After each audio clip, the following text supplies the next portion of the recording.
पहलगाम के आतंकी हमले ने छत्तीसगढ़ के झीरम कांड की याद को ताज़ा कर दिया। झीरम घाटी में नक्सलियों ने कांग्रेस नेताओं का नाम पूछ कर उनकी नृशंस हत्या की थी और उनकी मौत पर जश्न मनाया था। तो 22 अप्रैल को पहलगाम में धर्म के नाम पर खूनी खेल खेला गया। महज एक माह बाद 25 मई को झीरम कांड को 12 बरस पूरे हो जाएंगे। बात दूसरी है कि वही माओवादी अब अपनी ही मौत के मुहाने पर खड़े हैं और इस बार जश्न मनाने की बारी सुरक्षा बलों की है। वक्त की मियाद है जो झीरम और पहलगाम दोनों का बदला एक साथ पूरा हो सकता है।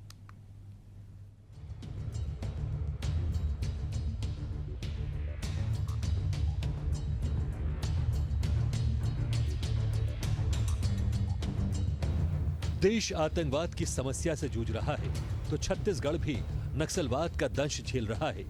हालांकि केंद्र सरकार की रणनीति की वजह से विष्णुदेव सरकार नक्सलवाद के खिलाफ मजबूत स्थिति में पहुंच चुकी है और लाल आतंक का सफाया करने में कोई कसर नहीं छोड़ रही है।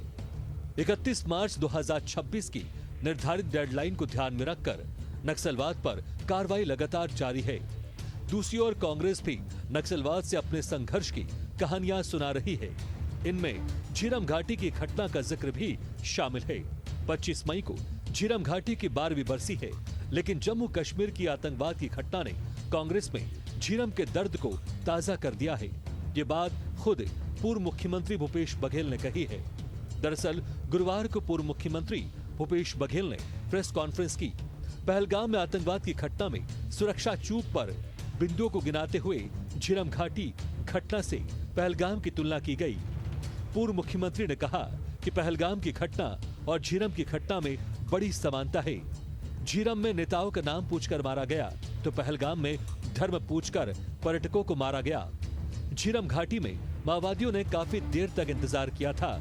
उन्हें पता था कि यहाँ कोई सुरक्षा नहीं है।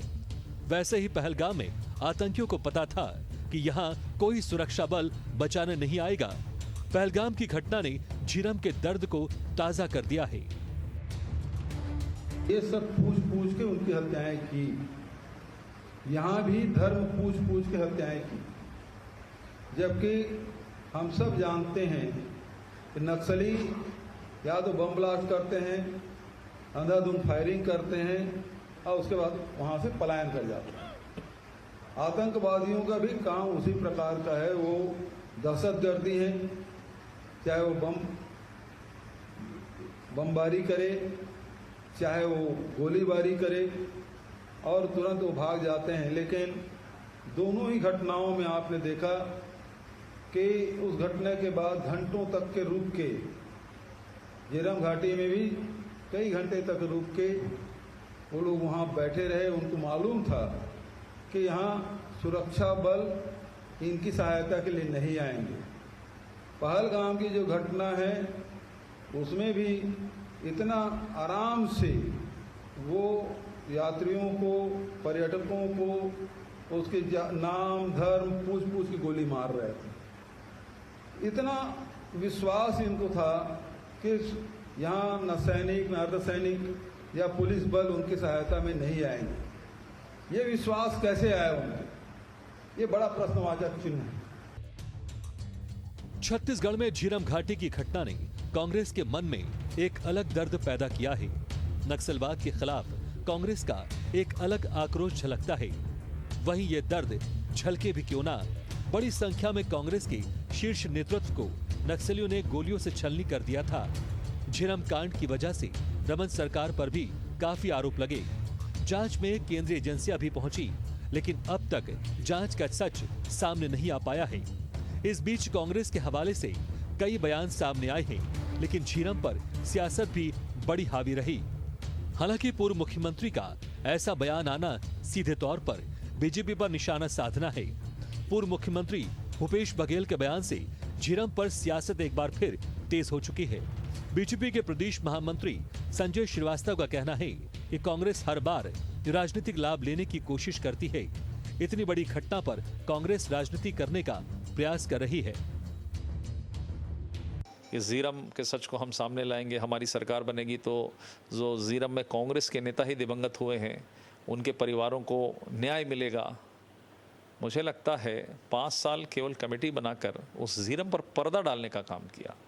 जो न्यायिक जांच रिपोर्ट आई उसको विधानसभा के पटल पर रखा नहीं गया, उसको सार्वजनिक नहीं किया गया। जो प्रशांत मिश्रा जी की जो रिपोर्ट आई थी उसको दबा दिया गया और अपनी एसआईटी स्थानीय समिति बनाकर उस पर लीपापोती करने का काम भूपेश बघेल की सरकार कर रही थी, क्योंकि परोक्ष अपरोक्ष रूप से ये सब चीज़ें सामने आ रही थी घटना के बाद से ही कि इन घटना में कौन शामिल है, और जो इशारे जा रहे थे वो कांग्रेस के नेताओं की तरफ ही जा रहे थे। इसलिए इस पर लीपापोती करने का काम किया। यहाँ तक कि अपने ही जो दिवंगत नेता उनके परिवार के साथ में यदि गलत किसी ने किया है तो कांग्रेस के नेताओं ने किया है। और आज जब 25 मई आ रही तो उनको याद आ रहा है, आज 25 मई है, सवाल उठा रहे हैं आखिर आपने क्यों नहीं किया, आप फिर इसकी जांच की रिपोर्ट आपने सामने क्यों नहीं आने दी। तो मुझे लगता है कि झीरम के मामले में भी कांग्रेस बेईमान है। वास्तव में झीरम कांड छत्तीसगढ़ के लिए किसी काले अध्याय से कम नहीं है। ये कांग्रेस के लिए नासुर बना हुआ जख्म है, जिसकी सच्चाई इन 12 सालों में भी सामने नहीं आ पाई है, जिसका दर्द तो हर किसी को तब तक सालता रहेगा जब तक पूरा सच सामने नहीं आ जाता। पर दूसरी बड़ी हकीकत यह भी है कि पहलगाम में देश के लोगों की निर्मम हत्या करने वालों के खिलाफ राजनीति से कहीं ज्यादा एकजुटता की आवश्यकता है। एशियन न्यूज के लिए शशिकांत साहू की रिपोर्ट।